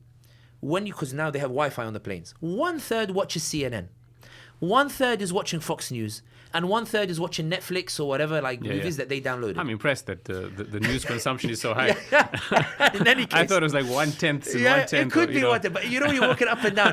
I remember I could see CNN, I could see Fox News, I could see somebody playing games or like Netflix or the like. But the point that I'm saying is that those are the filters of the news that's coming. Now enter TikTok, and TikTok basically allows Mu'taz Azaiza in Gaza to reach Jeffrey in Fort Worth. And Jeffrey sees Mu'taz's video and doesn't say, what's wrong with my phone? He says, oh my God, are you seeing this, Samantha? Are you seeing this, George? Like, what is this? And then sees Plestia, then sees the Middle East Eye piece, then sees the Al Jazeera piece, then sees, I don't know, Sheikh Omar Suleiman and the like. Why? Because the algorithm's going wild, because everybody is talking about in that regard. And they say, wait a minute, is this what they do? Oh my God, but that's a child, that's not, and that results, that's why they had to buy it. Why did they buy it? They bought it not to attack the Palestinians. They bought it not to attack Palestinian advocacy. They bought it to attack the Americans because they were saying, no, don't open your eyes, stay blind. No, keep the cover over your face. Yes. Don't learn the truth. I need you to be an ignorant bumpkin. I don't want you to be... It's a huge insult that the Israelis are doing to the Americans in that regard. And that's the point that I make, in that when I gave you the example of California, Texas, and my reflections on that, what's happened in America and the like, there is something beautiful about how the call of humanity is being answered by these ordinary people and these ordinary individuals. These midterm elections that are coming up, let's be brutally honest. The midterm elections are not about Republicans versus Democrats. It's literally America first versus Israel first. Everyone now is talking about local issues. Is a Mamdani phenomenon going to be repeated, whereby affordability in New York, which is opposed by Democrat leadership, Hakeem Jeffries and Chuck Schumer, and opposed by Cuomo, and opposed by the like, does the local issue trump the party establishment interest? It's America first versus Israel first. It's why the platform that Marjorie Taylor Greene is running on. It's the platform that Abdurrahman Said in Michigan is running on. That Ilhan Omar is running on, and all these other. It's Thomas Massey is running on that as well in terms of America first. And there is a beauty to it in that no matter how much money the Israeli lobby seems to be spending, they're not being thwarted by the Palestinians in Gaza who they're bombing into oblivion. They're being thwarted by the very Americans they thought they could manipulate and control, who, when these Americans saw or heard the message of those Palestinians in Gaza, their hearts turned so emphatically that when Laura Loomer went after a British journalist and thought she could get him charged with all those ridiculous charges, he went home and played seven-a-side football and was told by the DHS, come back to America and apply for a visa later. It's more than just a British journalist. It's a Muslim, unapologetically speaking a lot of the time, Tunisian background. It's surprising. It is surprising. I want to kind of just change track just a little bit. So you've spoken a lot about how the MAGA crowd is changing. Obviously, you were very outspoken before the elections, encouraging Americans not to vote for either Biden or for Trump. And a lot of Muslims who are Democrats took exception for that. When you were in jail, I'm not sure if you know about this, but Rabia Chowdhury, I'm not sure if you know her or not, you may have heard about her, she's a critic of yours. I don't know her, but yeah. It's a bit of an unsavory Facebook message where she wrote the following. This guy, meaning you, not even an American, but toured America in the year leading up to our election, lecturing Muslims and progressives not to vote for Kamala Harris because he said we were survive. He said we That's a mistake from my part. We survived 4 years with Trump, and for the sake of Gaza, we could survive 4 more. Well, go ahead and survive at then, Sami. He caused incredible damage to this country by helping get Trump elected. He's no different than the white folks crying online after voting for Trump and then losing all their government benefits. I have no tears for the people who broke this country. There are plenty of others who deserve our sympathy. What's your response to that? The day after the election when Trump won, Don Lemon went to interview people on the streets. So one of them was this African-American girl who had this blue dye like on her hair. So clearly like a progressive liberal like trend, like based on her own admission. So Don Lemon says to her, who did you vote for in the election? And she says, I didn't vote for nobody. And he says, don't you think that because you abandoned that duty, that you allowed Trump and you put this whole country under threat? And she said, I didn't put the country under threat. A system that produces a fascist and a genocide as my only 2 choices, the problem is the system that gives me those 2 choices. I argue that Sidra, who had her legs blown off, and the blast of the impact was so strong that when they found her, she was dangling from a wall. She doesn't miss Genocide Joe, and she doesn't miss Kamala Harris, who refused to allow a Palestinian to have even 2 minutes on the DNC stage just to say that we Palestinians are human. We'll keep supporting Kamala Harris, but we just want to be human. Sidra doesn't miss Genocide Joe or Kamala Harris. I don't think that Hind Rajab, who had 320 American bullets shot at her by the Israelis and saw the ambulance that was coming to rescue her be bombed by the Israelis, and she died in the cold surrounded by the corpses of her family, I don't think she misses Genocide Joe, and I don't think she misses Kamala Harris.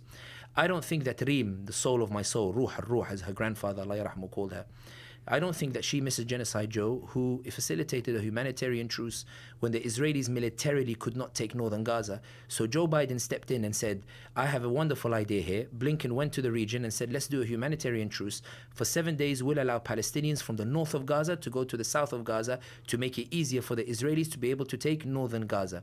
I don't think those families that were moved and hoodwinked by Biden and went to the south and saw the Israelis send in those tanks and take over the north, they don't miss Genocide Joe and they don't miss Kamala Harris.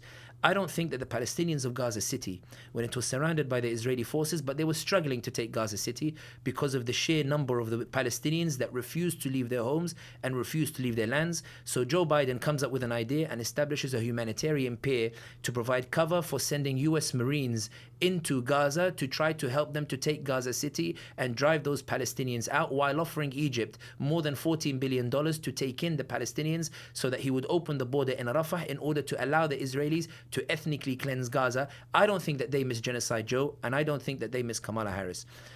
The other point that's worth mentioning is that Mamdani does not win with Kamala Harris in power.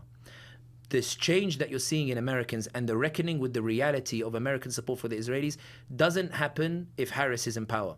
And the reason why I say that is that I think what Trump did so emphatically is Trump lays bare the realities of the American system and the way that it works. The reason why the MAGA folks are falling over themselves is because MAGA believed that America would be made great again, but they are stunned and surprised that Israel always seems to take the priority. Tucker Carlson is saying it openly, so are all these other like right-wing influencers, some of them savory, some of them very unsavory, saying it as well. The reason why they're saying it is because it's so stark as a result of an election in which Gaza actually played a role, by Harris's own admission and Trump's own admission. One of the first people that Trump thanked for his victory was Muslim Americans.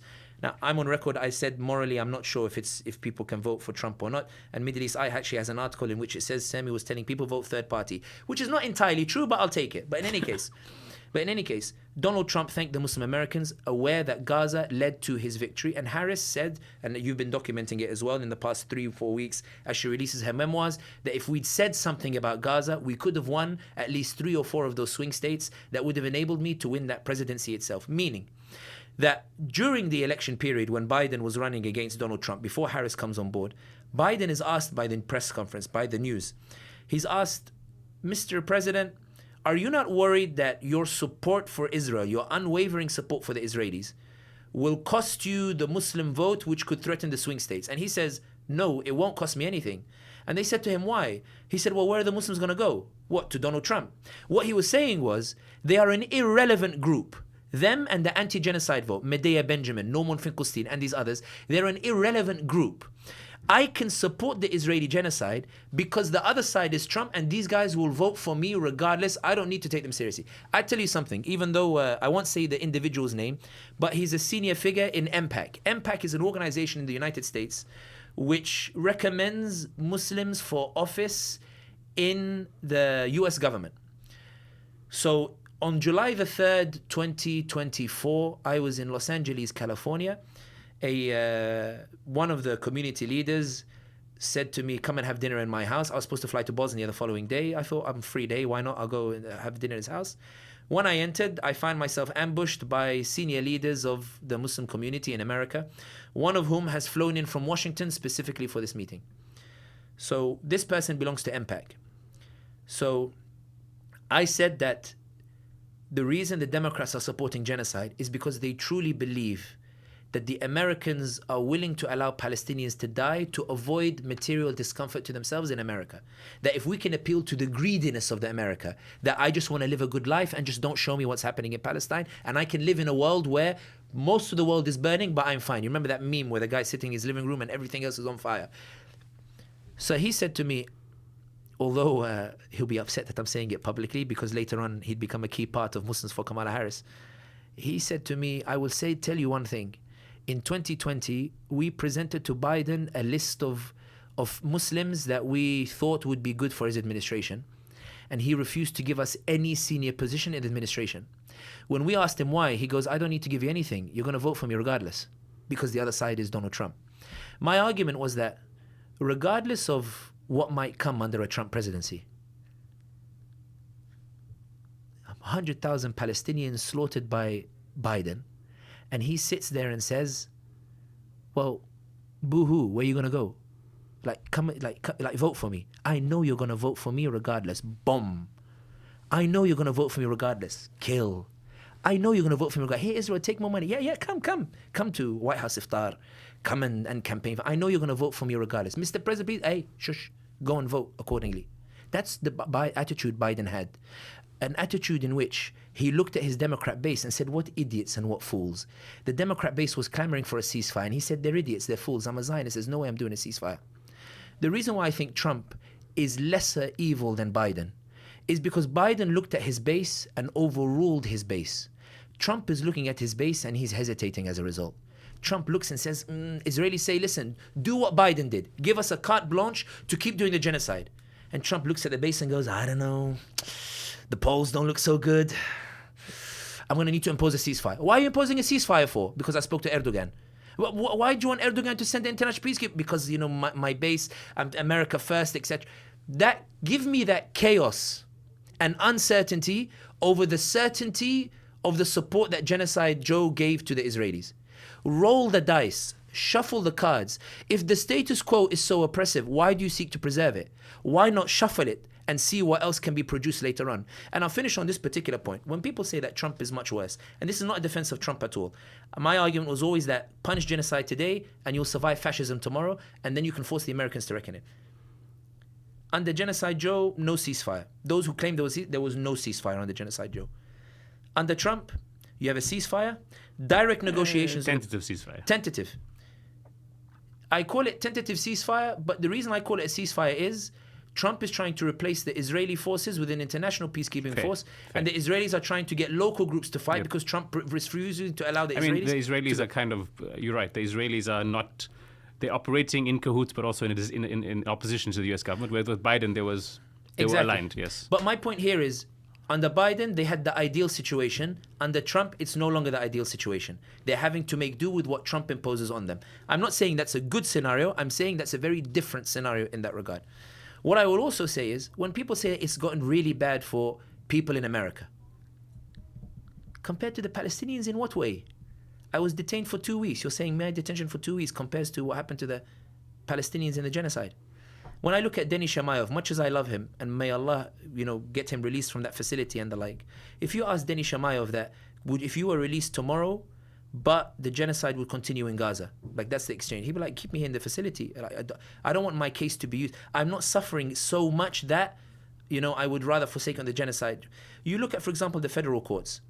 Federal courts are ruling overwhelmingly in favor of the Palestinian advocacy. American Muslims for Palestine. The case in the Michigan one, by the way, when the judge came to look at the case, The judge said, before I look at the accusations against American Muslims of Palestine, it's come to my attention that there's been foreign influence on the Attorney General to bring this case here. Attorney General panicked and dropped the case completely.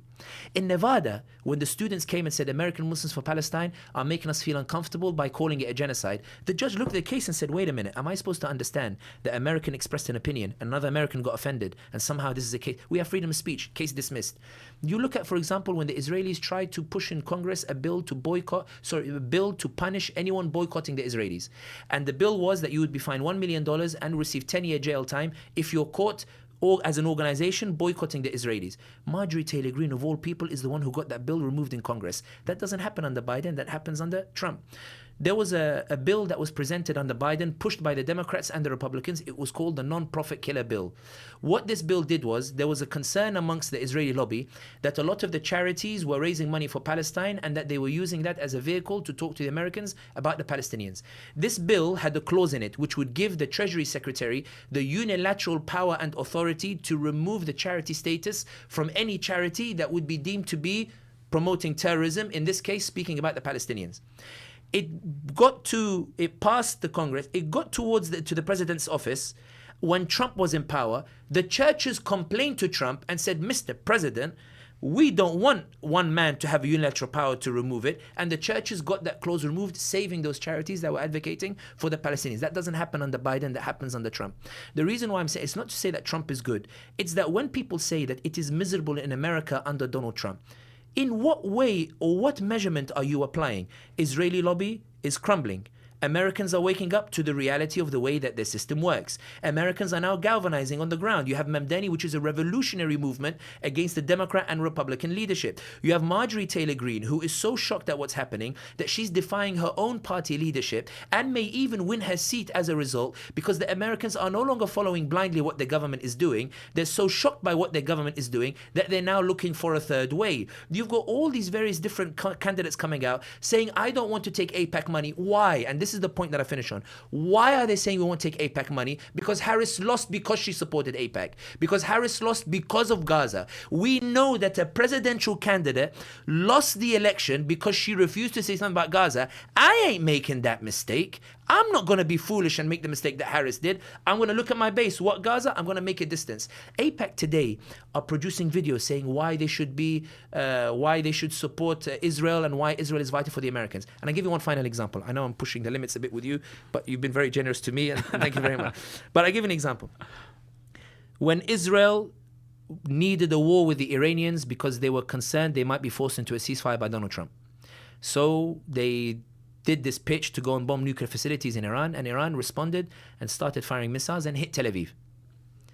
There is a guy called Bruno Macias, who is a former minister in the European Union and a former minister in Portugal, who put a tweet out in which he said, and he's a leftist, he's not a right-wing, he said, if Harris and Biden had been in power, America would have joined the attack of Iran within 2 days. But Trump hesitated for 12 days. Why did Trump hesitate?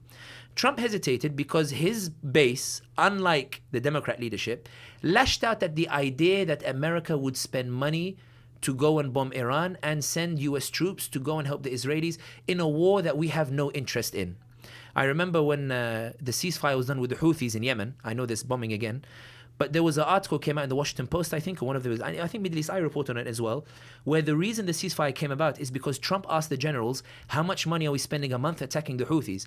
And one of the generals said about $1 billion, and he went, ooh, go make a deal with them now and let's end the ceasefire. I'm not spending $1 billion on the Houthis. So Tucker Carlson, Candace Owens, Marjorie Taylor Greene, a number of Republicans and the MAGA base, Mr. President, don't get involved. Even Matt Walsh, don't get involved here. Charlie Kirk, Mr. President, don't join Israel in this war in Iran. We have Charlie Kirk. We don't get involved, which is what led to his fallout and possibly his assassination. Don't join this war with the Iranians. The Israelis went 1 day, 2 days. Trump, where are you? 4 day, 5, 5th day. If it was Biden, he'd have joined by now. Then Bill Ackman online. Americans, what are you doing? Israel is important to us. All the other Zionist lobbies started coming out. 6 days, 7 days. On the 8th day, I don't know if you remember, there was this AI image that went viral of an American mother dressing her son in military uniform and saying, son, I need you to go and fight for Israel. And he says, but mom, I don't want to die for Israel. And she says, shush, you're being anti-Semitic. It went viral, people mocking it. And then on the 12th day, Trump does 2 symbolic bombs on the Iranians, then allows the Iranians to fire missiles on the Qataris. Qataris agreed to be a mediator in that regard. They knocked down all the 13 missiles, and they both say we de-escalated. The point that I'm saying is that it's not that I'm saying that Trump is ideologically better than Biden or that Trump is a good guy or the like. What I'm saying is that by punishing Harris as a result of the genocide, you're forcing a shift in the American political calculations whereby you're now breaking the traditional structures, whereby somebody who wavers like Donald Trump, and Norman Finkelstein put it very nicely. I didn't get permission to say it, but I don't think he'll mind me saying it because I think he said it in a different podcast. I sat with Norman Finkelstein once and somebody said similar to what you said in front of Norman to try to hit me with the point. And Norman said, Dr. Norman Finkelstein said, under Harris, you would have been certain that the politicians would operate in the established framework of AIPAC, which is, when it comes to Israel, you do what AIPAC tells you to do. And now, these are his words, not my words, so that Republicans don't get offended. Dr. Norman Finkelstein said, but Trump is so narcissist and egotistical that all he cares about is his place in history, a Nobel Peace Prize, and what the polls say of him. So Trump doesn't operate within the rules that have been established for previous US presidents. So I said to him, does that mean it's a good thing? He goes, no, it means that for the first time in a long time, I have no idea what's going to happen next, and neither do the Zionists. This is what I meant by rolling the dice. Before, we always knew Zionists would have their way. Now, we're not sure that the Palestinians will have their way, but we're also not sure that the Zionists will have their way. Now you see them beefing with Erdogan about the international force. Erdogan wants to send Turkish troops, and the Israelis are panicking because Erdogan has a good relationship with Trump. The Israelis believe if Turkish troops go, they will never be able to annex Gaza. But Trump is saying, Erdogan is my friend, look what he's done in Syria. He's keeping the peace, he's managed to prevent ISIS and the like. I like him, he stood with me after the 2020 election. Why don't I give it to Erdogan? When Netanyahu went to the White House 5 times in 1 year, which is almost unprecedented. And the only reason you'd go to Washington is because you have a crisis that can't be solved over the phone. And in the press conference, Netanyahu complains about Erdogan, and Trump turns around to Netanyahu and says, listen, I need you guys to get along because Erdogan is my friend, and if you guys get along, I won't support you against him. Trust me, baby, you gotta make peace with the guy. That doesn't happen under Biden. It doesn't happen under Kamala Harris. And so I repeat what I said before the election. You will survive Trump. You will survive whatever influences he unleashes. You will survive whatever threat he poses to rule of law. The Constitution will survive. Wolf Blitzer will stand with you against the infringements of freedom of speech. So will Marjorie Taylor Greene. So Americans will survive those 4 years, and therefore you will have punished genocide and prevented the worst of fascism. That's better than making a deal with the devil in which you forgive the genocide just because you are upset at some social media tweets and because Sami got detained for 2 weeks. Sami Hamdi, thank you so much. We need to wrap up because we have a live show starting soon. Thank you very much. But really appreciate this. Thank you, and it's good to see you free. Good, thank you very much. I appreciate it. Back in His Majesty's kingdom. Thank you very much. Best of luck with everything. Thank you so much. Thank you.